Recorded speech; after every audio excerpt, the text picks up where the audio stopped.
Leandro Fernandes.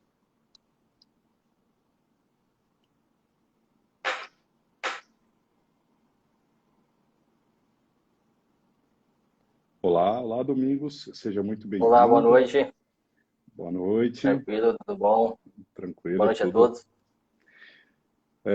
Então, Domingos Costa Júnior é coordenador do Programa de Eficiência Energética da Energisa Tocantins e também coordena as ações de sustentabilidade e as agendas, né? Também é engenheiro eletricista, está cursando o MBA em Gestão Estratégica de Gente, Inovação e Cultura. Achei muito interessante esse MBA, principalmente porque usa a Isso, palavra gente.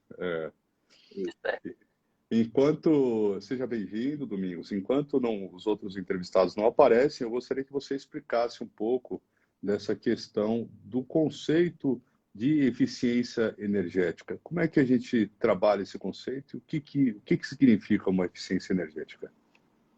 Isso. Então, primeiramente, boa noite a todos que nos assistem. Então, assim, o conceito de eficiência energética é você ter o mesmo conforto, a mesma utilização de um equipamento elétrico, porém com um consumo menor de energia. Então, um exemplo prático que a gente dá é uma lâmpada fluorescente com uma lâmpada de LED. Você tem a mesma eficiência luminosa, porém uma lâmpada de LED, que ela tem 10 watts de potência, ela equivale a uma lâmpada fluorescente de 20 watts. Ou seja, você tem o dobro de uma potência, o dobro de um consumo, para ter a mesma eficiência luminosa. A gente fala que você tem uma eficiência energética do equipamento. Então, esse conceito, ele vem aplicado na indústria, aplicado no comércio e aplicado nas residências, principalmente. A gente fala muito que a eficiência energética ela se dá de grão em grão. Se todo dia você apagar a sua lâmpada corretamente, você utilizar o seu ar-condicionado corretamente, você utilizar o ferro elétrico corretamente, no final de 30 dias, o seu consumo irá reduzir, você terá um reflexo muito positivo na sua fatura de energia elétrica. Então, esse é um conceito contínuo. Vai melhorando, você vai ampliando ele. Oi, falhou um pouco. Você está me ouvindo? Estou ouvindo tranquilamente. Tá. Dessa questão do conceito contínuo, né? Então, mas agora a gente aqui em Tocantins, a gente usa e abusa do ar-condicionado, né? E você tocou numa questão disso. Como é que faz um bom uso eficiente energético de um ar-condicionado? Dá uma dica aqui Isso. para a gente. Uma dica que a gente utiliza muito, o local de instalação. Você nunca instala o ar-condicionado no local que passa a maior parte do tempo ao sol. Então, você está aquecendo o equipamento, você tem uma área de aquecimento muito ampla. E dimensionar corretamente o tamanho do local, então a área do local que será instalado esse ar, com a potência adequada para ele. Então, muita gente não liga para isso. Então, você coloca um ar-condicionado que tem uma potência menor para aquele ambiente, ele vai ter que funcionar por muito mais tempo, vai requerer o maior consumo de energia para ter aquele acondicionamento ambiental necessário. Então, esse é um princípio básico. Se você for dormir em torno de 23 horas, muita gente está ligando na ar-condicionado às 19. Então, não faz sentido você ter 3 horas de consumo sem ninguém naquele ambiente. Então, o ideal é que você tenha um local ventilado, arejado, e você liga o ar-condicionado próximo à hora de dormir e faça uma programação horária para ele se desligar antes de você acordar ao amanhecer. Então, você passa a madrugada, em torno de 2 a 3 horas da manhã, você já pode programar o desligamento desse ar-condicionado, que é um período mais úmido, mais frio, temperatura mais baixa, e automaticamente você vai sentir isso dentro do ambiente. Então, são dicas simples que, no decorrer de 30 dias de utilização, você vai ter uma redução do seu consumo significativo. Ótimo. Então, dimensionamento, a posição dele, o ideal, mesmo se for na parede, escolher uma parede que não fique exposta ao sol, né? Isso, é uma parte interessante. Ou face sul ou face norte aqui para nós, é isso? Porque o leste-oeste fica o sol, né? Isso, o dia inteiro. Passa atravessa, fica o dia inteiro, né? Isso aí. Tá, mais ou menos o dia inteiro, né? Porque se for também, ele pode pegar de lado o sol, né? Então é meio complicado Geralmente, também. sim. Ele está muito a oeste no final da tarde. Então, a gente fala que está virado sentido ao lago, sempre no final da tarde. Então, assim, são Uhum. dicas simples. Então, você tem que ver aí como é que estão as suas janelas, se a iluminação que entra no ambiente, se ele está muito exposto, se ele é um ambiente ventilado. Então, são dicas simples que esse conjunto de dicas simples somadas a isso, você tem uma eficiência muito boa do equipamento. Entendi. Ótimo. E dentro desse conceito, você trabalha na Energisa, né? Como é que vocês trabalham isso nesses projetos que vocês têm? Como é que funciona isso? Isso. Hoje o programa de eficiência energética ele é instituído pela ANEEL. Então, a ANEEL ela indica que as concessionárias devem fazer investimentos nisso. Investir nos consumidores para essa redução do consumo.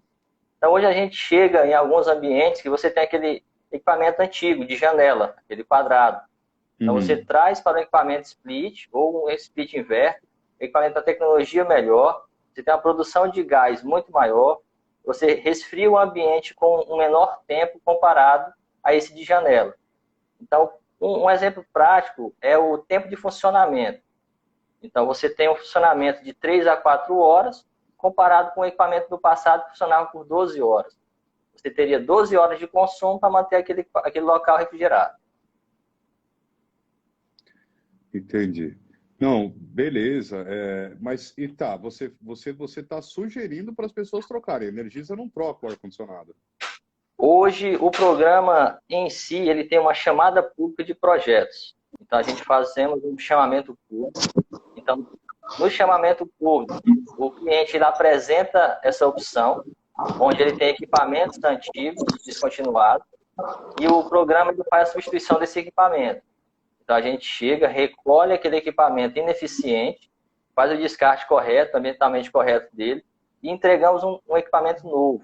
Então, tivemos exemplos práticos recentemente no Hospital Geral de Palmas, aproximadamente 70 unidades dessas foram substituídas. O Hospital Geral de Araguaína, então, plena época do Covid, nós tivemos uma ampliação muito grande dos leitos de UTI. Então, nós colocamos centrais muito mais eficientes, tecnicamente falando, uma abrangência muito maior. Então, você teve o conforto para os pacientes muito maior. Tá, mas então foi feito um projeto e vocês fizeram a substituição. Isso, a gente faz substituição sem custo nenhum para o cliente. Isso tudo é através de uma chamada pública. Então, abrimos esse chamamento público. O cliente, com a empresa especializada no ramo de eficiência energética, ele apresenta um projeto onde contempla iluminação, ar-condicionado, máquinas, motores, entre outros. Apresenta também a parte de geração fotovoltaica. Esse projeto, ele estando enquadrado no edital, com todas as características da ANEEL, a ANEEL faz sua avaliação desse projeto e manda os aprovados para a gente. A Energisa faz a gestão disso. Nós compramos o equipamento, contratamos a empresa executora proposta no edital e, a partir daí, substituímos para o cliente. Então, o cliente ele tem o benefício do equipamento novo e ele tem o benefício da redução do consumo imediato. Que maravilha. E nós agora recebemos aqui o Leandro Fernandes. Seja bem-vindo, Leandro. Obrigado pela sua participação. Ele é gerente de gestão e processos da Energisa Tocantins, contador, especialista em gestão, com 22 anos de experiência no setor elétrico. Seja bem-vindo. Eu gostaria... Boa noite, Marcos. Boa noite. Boa noite, Leandro. Boa noite, Domingos.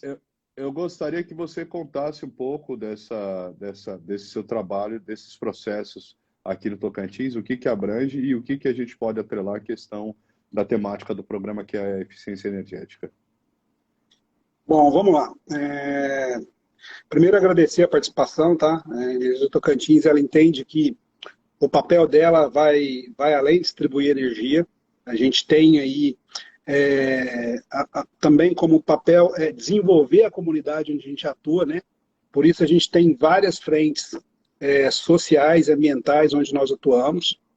E aí, o que a gente gostaria de trazer aqui hoje, Marco, é em relação a um projeto chamado Energia para Crescer, né? Domingos fala um pouquinho da parte do Nossa Energia, da eficiência energética. Eu vou falar um pouquinho dos projetos sociais, ambientais, tá? E o foco hoje aqui, eu acho que é falar um pouquinho do projeto Energia para Crescer, que é uma parceria com o Sebrae, que a gente tem, que a gente firmou o ano passado, para desenvolver 3 comunidades quilombolas do Jalapão, tá? Comunidade Mumbuca, Comunidade do Prata e do Rio Novo. Então, o objetivo do projeto é apoiar a melhoria da qualidade de vida dessas comunidades, né, através do empreendedorismo, por meio de ações de qualificação de produtos e serviços. A gente sabe que é uma região muito turística, né, todo Tocantins aí conhece o Jalapão, né? Sabe do potencial turístico que ele tem. E essas comunidades quilombolas, elas estão diretamente envolvidas com esse processo. Então, a gente quer qualificar os produtos e serviços turísticos que eles podem fornecer, fortalecimento da governança dessas comunidades, a promoção de produtos turísticos de base comunitária, fortalecer essa parte de agricultura familiar dessas comunidades também, né? Então é um projeto aí que tem 2 anos, ele começou em 2020, meados de 2020, vai até início ali de 2023, 2 anos e pouco, né? Então, é um projeto que visa desenvolver essas comunidades e a gente tem aí várias entregas para esse ano e algumas que já foram realizadas no ano passado, que a gente quer falar um pouquinho aqui para você na terça ambiental. Ótimo. Qual que seria o impacto? Isso também envolve com uma questão de investimentos. A Energisa também está preocupada com isso nessa questão da sustentabilidade, porque a gente soube que há uns anos atrás a gente teve o apagão, mas ainda em alguns lugares ainda tem esse problema de energia. Você acha que essa forma de você trazer a eficiência energética é uma forma de suprir isso, ou a gente ainda tem que pensar muito mais que o consumo está crescendo a cada dia? Isso, o programa ele se dá através disso. Foi em meados disso, 2002, que teve o apagão, e aí em 98, 2002 teve uma força muito grande do programa. Qual que é a intenção disso? Se você reduz o consumo, mantendo o mesmo equipamento funcionando, mantemos a mesma iluminação funcionando, os ar-condicionados funcionando normalmente, você reduz essa carga necessária para estar a indústria ligada. Então, a gente trabalha nessa linha. Então, você tem o mesmo conforto técnico das pessoas hoje, mesmo equipamentos ligados, a indústria ligada, porém com equipamentos com consumo menor. E esse consumo menor reduz essa carga. Então, a gente vê muito se falar nisso. Uma sobrecarga no sistema, porque uma ampliação muito grande. Então, o sistema veio crescendo, então a indústria veio crescendo, as residências, principalmente, você veio adquirindo mais equipamentos. Você vê um contexto de 10 anos atrás, eram poucas residências que tinham mais de 5 a 6 equipamentos. Então, a gente hoje está uma utilização da energia muito grande.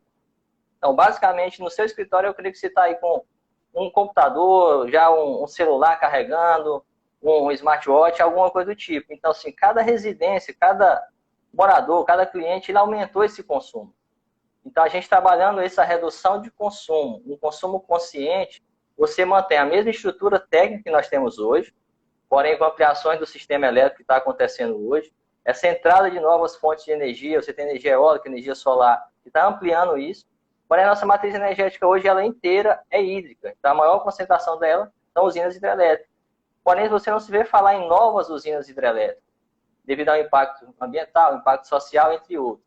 Porém, você tem essa matriz básica já do país, você vem reduzindo esse consumo e você vai mantendo a rede ligada. Não se fala em apagão, se fala em quê? Uma segurança técnica.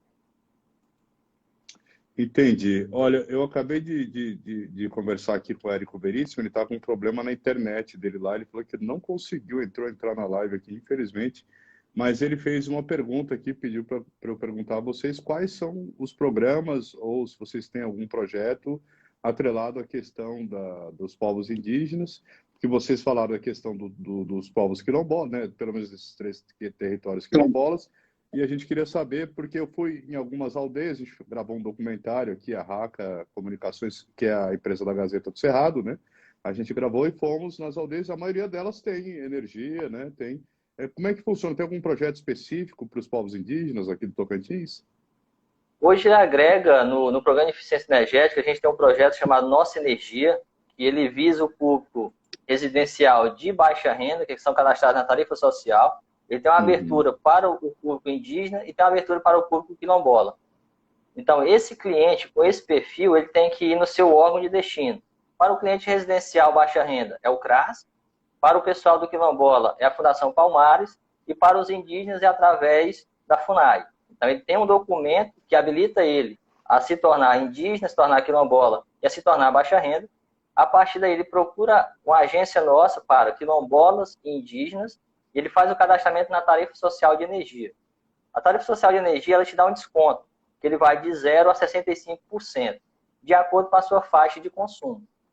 Já para o quilombola, ele tem um desconto um pouco maior. De 0 a 50 kWh mês, ele fica zerado a sua fatura. Porém, ele tem que ter esse documento da Fundação Palmares e até a nossa agência de atendimento. Então, respondendo ele, para o público indígena, hoje nós temos esse foco, que é a redução do consumo. A gente fez algum trabalho em algumas aldeias, onde a gente levou a substituição de lâmpadas de LED. Entregamos a lâmpada de LED, substituímos por lâmpadas fluorescentes ou incandescentes ainda, que é as lâmpadas amarelas do passado. Temos um trabalho também de aproximação. Então, a gente está com esse trabalho de aproximação nas aldeias. A gente está levando isso, conhecimento, buscando falar um pouco sobre consumo consciente, sobre segurança para a rede, segurança com a comunidade. Então, a gente está desenhando-se isso. Entendi. Leandro, essa questão desse programa Energia para Crescer, nesses territórios quilombolas aí tem a questão do desenvolvimento do turismo, né? Isso acaba utilizando mais energia, né? E como é que fica essa questão de demanda?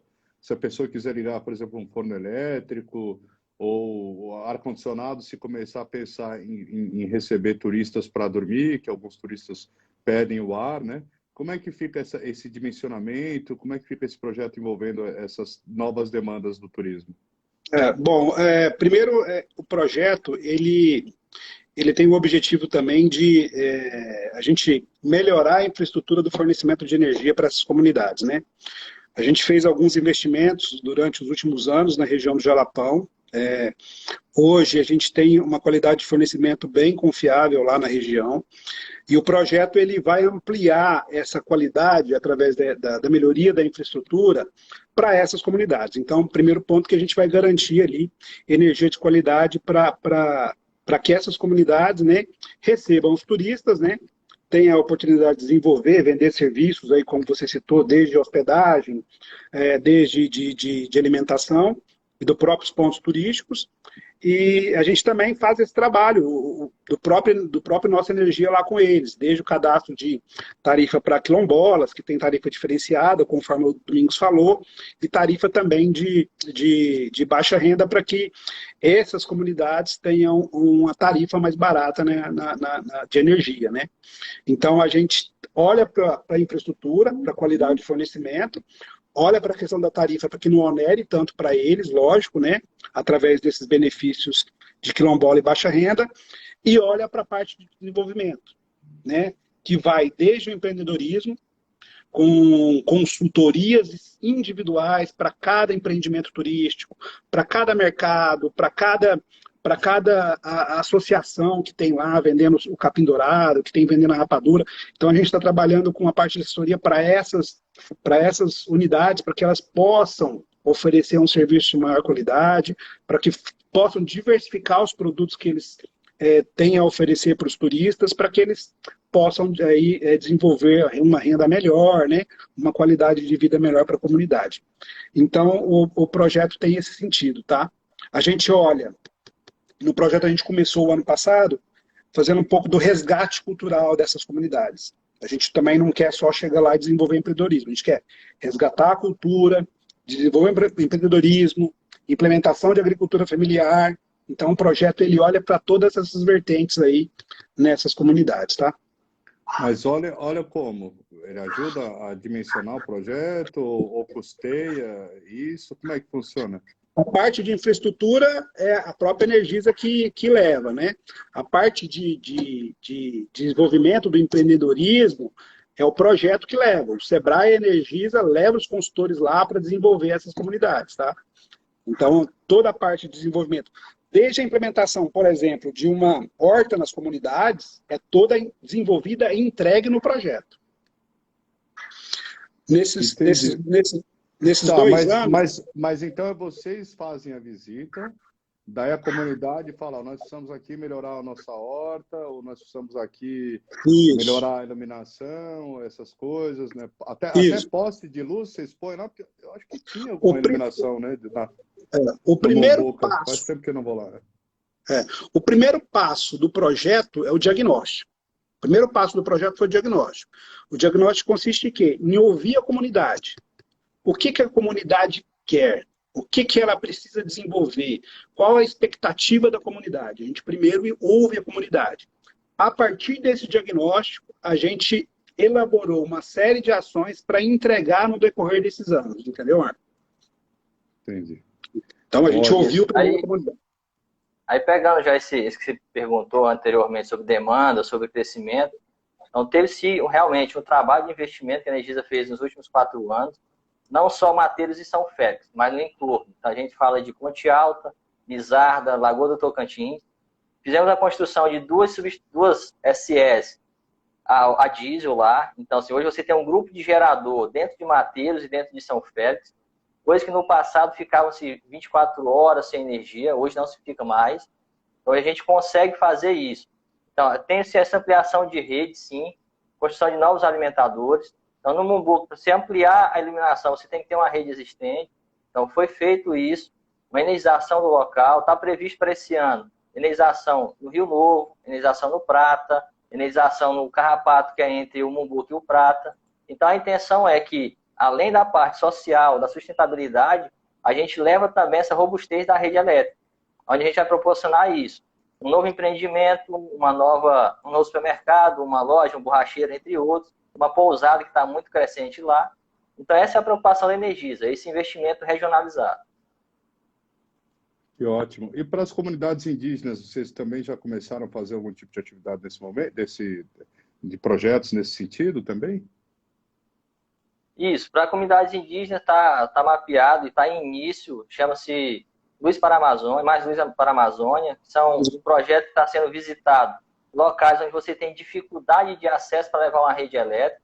Então, um exemplo clássico, você tem um cliente a 50 quilômetros do perímetro urbano, então você levar uma rede até lá para atender 2 a 3 consumidores é complicado. Então, está se estudando agora um bloco, como seria um banco de bateria ligados a uma energia fotovoltaica. Então, você vai levar até esse morador, fazer essa instalação, a Energisa vai instalar para o cliente e ele vai estar ligado. Então, vai ter condições hoje de ter iluminação, de ter o freezer, o refrigerador, ter um liquidificador e um ventilador. Então, são clientes muito isolados, que para se levar uma rede elétrica era um custo altíssimo. Então, tinha uma previsão de tanto a parte ambiental quanto a parte técnica, e vai ser feito isso. Então, e principalmente é o público indígena.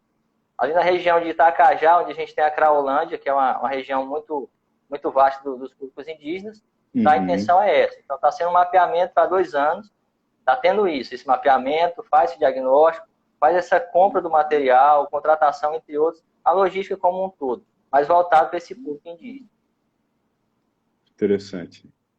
Então, mas tudo bem. Esses projetos são para poder atender a questão da energia elétrica para eles. Mas eu estou dizendo assim, esses projetos semelhantes a isso da horta, ou estruturar a comunidade, algum benefício, tem algum projeto nesse sentido para ser trabalhado dentro dos povos indígenas? Para indígenas, o que a gente pensou, Marco, foi o seguinte: a gente precisava desenvolver, por isso que a gente pensou num piloto, né?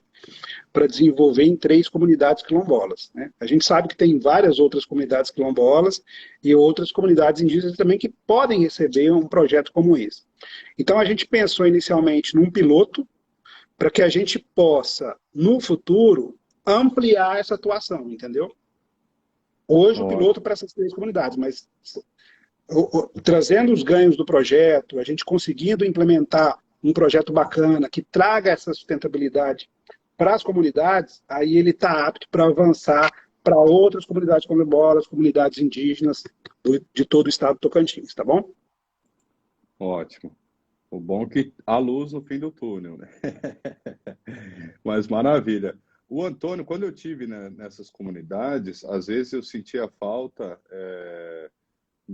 porque muitas delas me pediram apoio para poder escrever projetos e fazer e estruturar melhor para poder receber as pessoas de fora, né? Que muitas vezes não tem um banheiro adequado, muitas vezes não tem uma lanchonete, um restaurante, né? Então, às vezes seria bacana uma parceria nesse sentido e a gente pode facilitar aqui, enquanto Gazeta, enquanto eu, para fazer essa ponte aí com as comunidades indígenas. O Antônio Veríssimo viria aqui para falar sobre a agroecologia e os projetos, né, de sustentabilidade nas aldeias. Que eu achei muito interessante quando eu entrevistei lá no Zapinagé, lá em Tocantinópolis, que é o Oscar Pinagé, que também é um conterrâneo do Antônio Veríssimo, ele falou o seguinte: Aqui, na verdade, a gente não precisa de geladeira, porque a nossa geladeira, nossas árvores que guardam as plantas em cada estação e moldam conforme a estação. É a nossa terra que guarda a mandioca e a batata, né? E não apodrece, né? E também dá a safra. Eu achei muito interessante essa conceituação, né, de independência. Vocês acham que a partir do momento que eles têm uma geladeira, ou que eles passam a se tornar dependentes dessas novas tecnologias? Porque depois também tem que verificar como é que vai pagar a conta, né? É por isso que por isso que é importante num projeto como desse que eu citei aqui do Energia para Crescer, por isso que a gente entende importante ouvir a comunidade. Porque a gente pode, por exemplo, se for levar um projeto desse para a comunidade indígena, pode ser que eles falem, não, a gente não quer esse desenvolvimento, a gente não precisa desse treinamento, a gente quer outras coisas. Então, acho que o ponto de partida é isso, é ouvir o que a comunidade deseja, ouvir onde ela quer evoluir, ouvir quais são os anseios da comunidade. Então, acho que, por isso que eu citei, o primeiro passo nosso no projeto Energia para Crescer foi ouvir a comunidade. E aí ela foi clara naquilo que ela precisava. Vou te dar um exemplo claro. Essas comunidades, o acesso a hortaliças, verduras, muitas vezes, elas, para vender para os turistas nos restaurantes das comunidades, eles iam até mateiros ou iam, às vezes, até Palmas buscar alimentos para poder revender. Olha, um tomate, uma alface, eles iam até lá comprar, eles não produziam, eles produziam outros tipos de alimentos, né? Uhum. Então, eles falaram assim, olha, para a gente é legal ter uma horta comunitária. A gente quer ter uma horta comunitária porque vai agregar muito valor, tanto para a comunidade em si, em relação à alimentação saudável, né? Quanto um produto diferente e fresco para os nossos turistas, né? Que trazem aí e agregam valor para a comunidade. Então, assim, acho que o papel principal, o ponto principal é ouvir a comunidade, porque ela vai te dar o direcionamento para onde você deve atuar. Entendi. E sobre essa questão da eficiência na produção de energia, existem novas tecnologias que tornem as turbinas mais eficientes, ou como reutilização? Eu não sei se é bem a área de vocês, né? Mas se vocês puderem complementar isso, né? Não, mas hoje... A gente fica preocupado que assim, o Tocantins tem um potencial solar, né? A gente sabe que tem novas tecnologias, as placas a cada ano, mas também a questão de distribuição, porque uma coisa, por exemplo, no saneamento tem a questão de desperdício de água pela corrente. Existe também esse desperdício pelas redes, né? Perda de energia? Sim, existe a perda de energia. Então, assim, rapidamente, só você compreender o contexto. Então, a gente tem, no Brasil, a geração, a transmissão e a distribuição de energia. Então, existem perdas no cabo, perdas em isoladores, perda em transformadores e equipamentos. Então, hoje, a eficiência energética está aí. A eficiência em novos, realmente, novos geradores, turbinas mais eficientes, cabos bem melhores isolados, cabos melhores construídos, redes mais robustas, tecnicamente falando. Então, já se tem várias redes de transmissão que é em corrente contínua para evitar essa perca por aquecimento, perca em grandes transmissões em longas distâncias. Então, assim, estão se buscando isso sim, hoje é fato, só que hoje se complementa com novas fontes de energia. Então, você tem uma estrutura de geração hidráulica ampla, muito robusta no Brasil, realmente, porém você já tem tecnologias com fotovoltaico, eólicas, maré motriz em alguns locais do país. Então, isso é complemento. Então, assim, a nossa matriz energética está sendo ampliada. Para o estado do Tocantins, nós temos uma carga muito a menor do que o que é gerado aqui no estado. Então, muita gente confunde quando se tem usinas em Peixe, São Salvador e a usina Lajeado, entre outros PCHs, porque que a nossa energia gerada aqui na nossa porta não tem um preço menor? Porque justamente é separado isso no cenário nacional. Você tem geração com o preço, com a gestão, você tem transmissão com o gestor, com o comercializador e a distribuição também de forma separada.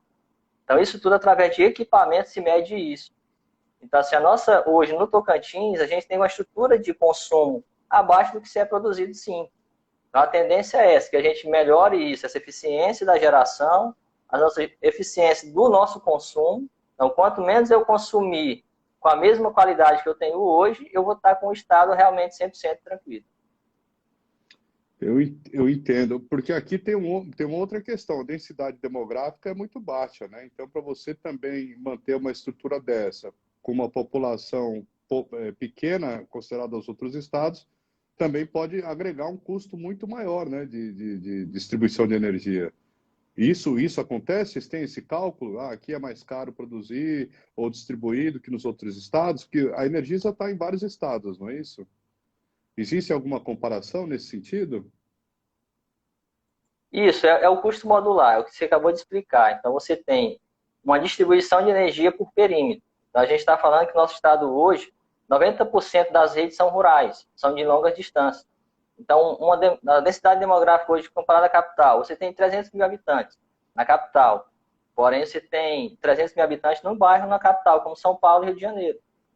Então, você agrega o quê? Um mesmo equipamento, a mesma rede, ela atinge aí 2 milhões, 3 milhões de habitantes facilmente. E aqui no Tocantins você atende 300 mil habitantes. Você tem longas distâncias de 120 quilômetros entre localidades para atendimento de 10 mil clientes.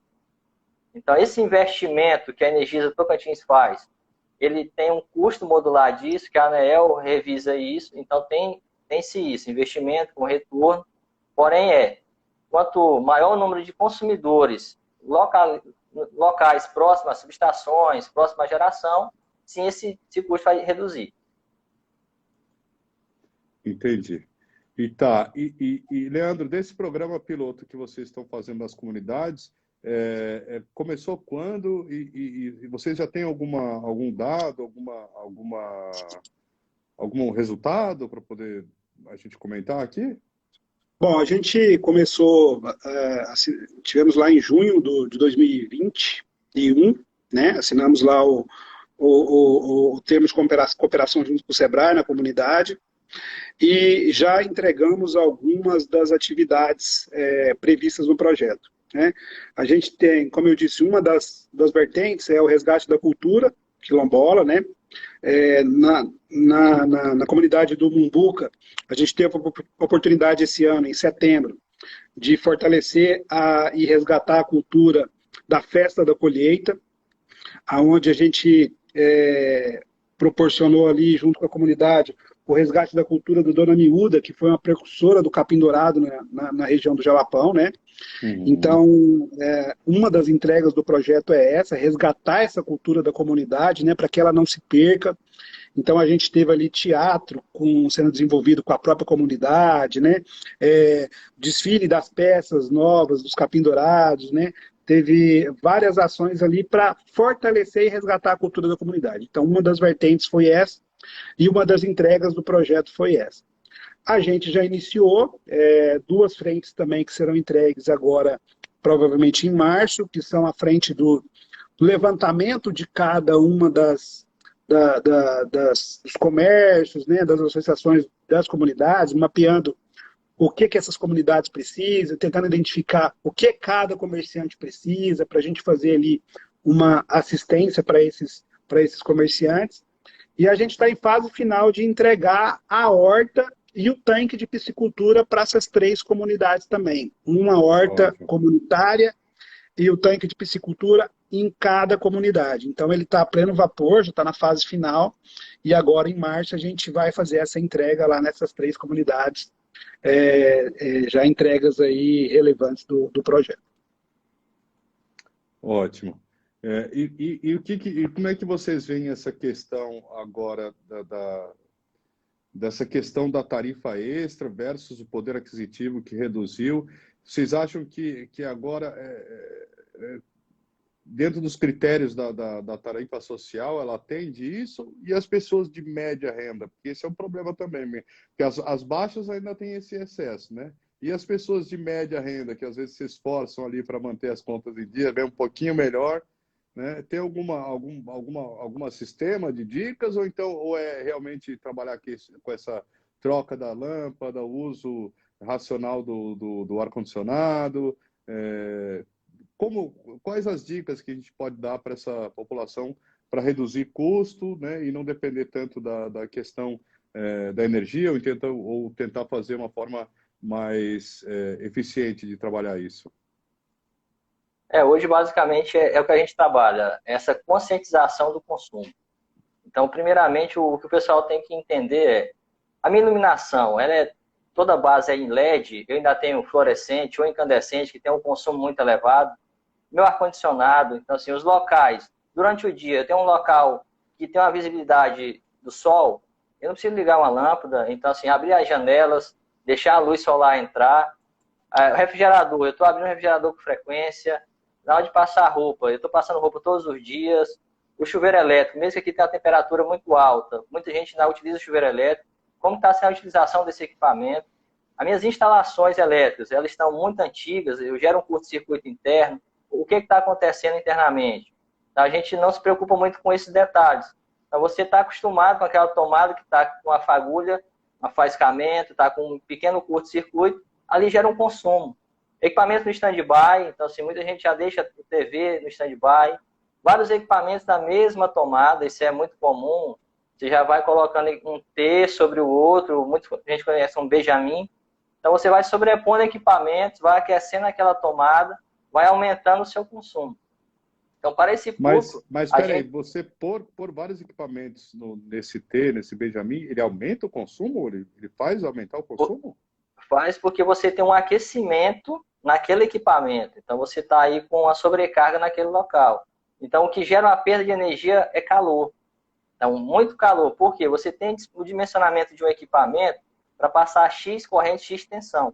No momento que você instala mais equipamentos ali, ele precisa de mais tensão e mais corrente. Um exemplo prático, a gente usa muito com o cano de água. Então, você tem um cano de água com uma espessura menor e precisa passar muita água. Então, você percebe que o cano vai estar ali estressado. Então, é basicamente isso. Então, assim, o dimensionamento técnico justamente é para isso. Você tem o cabo com a sua espessura de acordo com a sua carga que vai ser instalada nele. A iluminação da mesma forma. Então, assim, muita gente sai colocando refletor aleatoriamente em áreas externas, porém, não faz um estudo mínimo. Se você vai colocar um refletor com uma potência muito alta, desnecessário para aquele local, você vai ter só apenas um consumo muito maior. Tem muita gente que deixa lâmpadas externas ligadas durante o dia, durante a noite, lâmpadas de jardim, entre outros. Então, assim, a gente vem trabalhando isso. E a bandeira tarifária, ela carimba justamente isso. Um certo ponto de consumo entra-se uma bandeira nova. Então, se você reduz o seu consumo, você tira a bandeira tarifária da sua conta. Então, para esse público, a gente trabalha nessa linha. Conscientização. E isso a gente quer passar que é contínuo. Dia após dia, você vai trabalhando o seu consumo, vai reduzindo o seu consumo. E aí, Marco, a gente adota, assim, algumas práticas de comunicação com os nossos clientes, né, redes sociais e outros meios de comunicação, tentando trazer algumas orientações sobre esse consumo consciente, né? A utilização do chuveiro, utilização do ferro, utilização correta desses vilões que consomem muita energia, né? Então a gente faz esse trabalho de conscientização, porque a gente quer no final do dia levar mais que energia, né? A gente quer transformar a energia em conforto para o nosso cliente. E a gente quer que ele dê conta de pagar a conta no final do mês, né? Então, por isso que essas campanhas sim, são importantes para conscientizar a população do uso adequado dos equipamentos para que a conta aí não seja tão alta e não venha cobrando essas taxas aí, essas tarifas que o Domingos explicou que são escaladas por consumo. Né? Isso é interessante. Então, mesmo com essa tarifa da bandeira extra vermelha, tudo depende da faixa de consumo, é isso? Justamente, porque assim, quando a bandeira se instituiu, a cada 100 kW se tinha uma bandeira. Então, aquele cliente que estava com 220, ele traz para 200, ele traz para 100 o seu consumo, ele tirou esse sobreposto da bandeira. Então, assim, a intenção é que você tenha o seu consumo só aquele que você precisa utilizar. Então, se você está hoje no ambiente da sua casa, no seu quarto, porém tem mais 5, 6 ambientes que estão com a iluminação ligada. Então, consumos que você não está utilizando. Então, é um desperdício de energia. A gente trabalha sempre que a energia é um produto. Então, você comprou um produto, você compra um produto e você gasta aquele produto. Se você está gastando a sua energia elétrica desnecessariamente, você está sendo onerado na sua tarifa. Eu deixo o televisor ligado enquanto eu vou tomar um banho. Eu deixo o televisor ligado enquanto eu estou na cozinha. Eu vou ligar o ar-condicionado 2 horas antes de eu ir dormir, porque eu quero resfriar o quarto. Então, esse tipo de atividade é uma energia que você gastou sem utilizá-la. Você não teve benefício sobre ela, apenas você gastou aquela energia. Entendi. Isso é muito importante. Mas eu queria retomar, para a gente ir caminhando para o final, a gente estava conversando um pouco antes, e também tem para as comunidades indígenas e quilombolas, sobre essa mudança da questão do registro para entrar na tarifa social, né? Que antes as pessoas tinham que ir na Energisa, depois ir no CRAS ou numa Secretaria de Ação Social, né? O que mudou agora nisso para as pessoas em geral? O que mudou foi a classificação do baixa renda. Então, antigamente, como funcionava? O nosso cliente, ele ia até o CRAS, ele tinha um número do NIS, que é o número cadastro único. Então, hoje, o cliente indo apenas no CRAS, o próprio CRAS manda para o Ministério, que faz um choque de informação com a concessionária. Então, não precisa mais ele procurar a concessionária. O que precisa é que ele faça essa atualização. Porque no período de 12 meses a 24 meses, ela pode expirar necessária a nova atualização do consumidor. Já para o nosso cliente indígena e o cliente quilombola, é necessária a ida dele, sim, até as agências, porque tem uma série de documentos comprobatórios. Então, lá ele já faz esse cadastro, ele já é instruído sobre todos os benefícios que ele tem, faixa de consumo e como que isso se dá. Tá. Então, para os indígenas e quilombolas, eles têm que ir na Energisa, têm que solicitar. Isso, devido àquela apresentação que ele tem, um documento da Fundação Palmares, caracterizando que ele é quilombola. Então, lá tem essa documentação. Para os indígenas tem o RANI, que é um documento fornecido pela FUNAI. Então, já o nosso cliente, o tarifa social, que é o cliente da baixa renda, ele tendo apenas o número do NIS cadastrado no CRAS, já habilita ele a ser um cliente da tarifa social. Lembrando que o desconto ele recebe com faixas de consumo também. Então, estamos em faixa de consumo de 0 a 30 kW, 0 a 70, 0 a 100 e até 200. Então, muitos clientes hoje ele tem a tarifa social, sim, porém ele tem um consumo que extrapola todos os índices. Então, ele vai ter na sua tarifa sem desconto. Vai pagar uma tarifa cheia. E tem situações, aqueles clientes conseguem manter um consumo mais baixo, que a conta vem até zerada, dependendo do consumo que ele tem, né? Se for, tem as faixas, conforme o Domingo explicou, mas para quilombolas, por exemplo, tem situações em que a conta vem até zerada, viu, Marco? Eu tive em várias aldeias e eu fico vendo, assim, eles já têm, né, bastante acesso, uma ou outra aldeia, porque o sistema de povoamento deles é que quando vai adensando muito, eles começam a formar outros aldeamentos, né? Outra aldeia próxima uma das outras, porque é o sistema social deles, né? Porque ele não tem um controle social Sim. como muita gente. Então, eles vão espalhando dentro do território, e é bem interessante isso. Mas o que eu vejo é que já tem televisão, inclusive tem Netflix, e eu fico pensando assim, se eles pensam diferente, como é que eles analisam, por exemplo, uma novela nossa, né? Será que eles pensam que todo mundo quer passar um para trás do outro? Eu falei, os não indígenas, né? Então, mas hoje eles têm esse acesso, sim, né? Você já vê que eles têm acesso. Mas para essas novas aldeias, como é que eles fariam? Porque eu fui lá que a maioria tinha, mas tinha um aldeamento novo. Eles têm que solicitar para vocês ou vocês fazem visitas periódicas para fazer aquela impressão da conta? Eles sempre vai alguém nas aldeias para fazer a impressão, esses representantes de vocês, de motos, tal, essas coisas? Isso. A leitura ela acontece a cada 3 meses. Então, o período de clientes rurais é a cada 3 meses. Então, sempre que o nosso leiturista vai, ele vê essa movimentação, sim, dessa migração de novas aldeias, está sempre sinalizando a supervisão. Na nossa área de cadastro, nossa área de construção de redes e projetos, está sempre antenada com isso, sempre contato com a FUNAI também. Então, tem reuniões periódicas sobre isso. A FUNAI vem até a Energisa, provoca essa situação, e a nossa área de projetos e a área de construção de rede tem sempre isso mapeado. E a gente visita também as aldeias, né? Esse ano, 2021, a gente teve várias oportunidades de visitar algumas aldeias e para fazer algum tipo de levantamento, para poder atuar dentro do Mais Luz para a Amazônia, conforme o Domingos informou. Então, também a gente tem essa prática de visitar essas aldeias, sim. Ótimo. Então, a gente pode ir para as considerações finais, para a gente ir concluindo. Estamos chegando quase no encerramento do nosso programa. Estou falando aqui, agradecimento a todos que estão aí no ar, né, nos assistindo, ao Leandro Fernandes, que chegou por último, que ele é gerente de gestão e processo da Energisa Tocantins, contador, especialista em gestão e com mais de 22 anos de experiência no setor energético. Você pode começar, já que você chegou depois, você pode começar nas considerações finais. Acho que agradecer, né, Marco, pela oportunidade.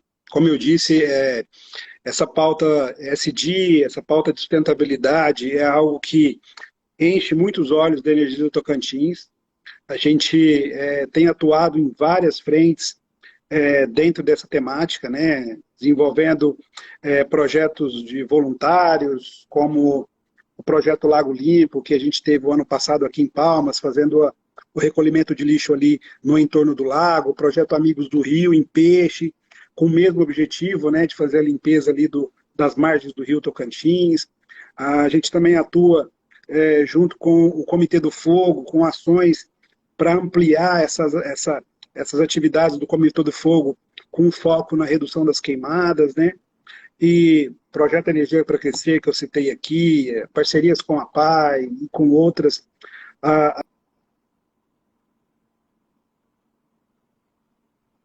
desenvolver. A gente entende que a Energisa ela pode ajudar a desenvolver a comunidade onde ela atua, também é papel nosso, né?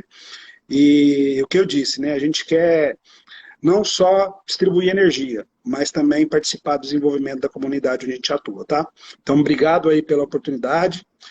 Temos vários outros projetos que a gente pode apresentar aqui, gostaria de apresentar aqui para discutir com vocês, tá? Ótimo. E estamos sempre à disposição para a gente fazer esse trabalho em conjunto, né? Em busca aí de uma comunidade sustentável, tá bom? Obrigado. Maravilha, as portas aqui da Gazeta estão abertas. E também estamos conversando aqui com o Domingos Costa Júnior, que é coordenador do Programa de Eficiência Energética e da Energisa Tocantins, com ações de sustentabilidade e agendas ESG. Também é um engenheiro eletricista e está fazendo ali o MBA em Gestão Estratégica de Gente, Inovação e Cultura. Então, muito obrigado pela sua participação, Domingos, e o microfone está aberto aí para ti. Eu agradeço pelo espaço, pela audiência. Então, assim, a gente vem buscando isso dia após dia, falar de eficiência energética, falar desse conceito, que é você economizar pensando no futuro melhor, pensando no meio ambiente, trazer essa cultura, sim, a gente busca isso, que seja disseminada a cultura. A gente quer uma mudança de cultura. Não é simplesmente eu fazer um projeto em um órgão público ou um órgão privado e ir embora. Então, o que a gente quer é que o pessoal daquele órgão entendam isso, entendam esse benefício. O nosso colaborador hoje está muito ativo sobre isso. A gente quer que a população, sim, chegue nesse nível, quer que a população entenda, tenha isso culturalmente, nas nossas escolas também, as nossas crianças. Então, o projeto Nossa Energia tem essa pauta. A gente chega nas localidades com a unidade móvel educacional, com vários experimentos, com várias tecnologias lúdicas, e a gente traz que as crianças, porque o nosso consumidor do futuro é a nossa população do futuro. Então, a gente está trabalhando nas crianças, focando isso, essa cultura da eficiência energética, da qualidade do uso da energia. Energia como um produto, energia como um bem. Então, a gente busca isso. Mais uma vez, agradeço. Contamos com o apoio sempre da Gazeta para diversificar isso, divulgar esse tema, focar nesse tema, porque eu acho que assim, o Tocantins tem que se posicionar, o tocantinense tem que se posicionar nesse tema, que é um tema de abrangência mundial. Com certeza.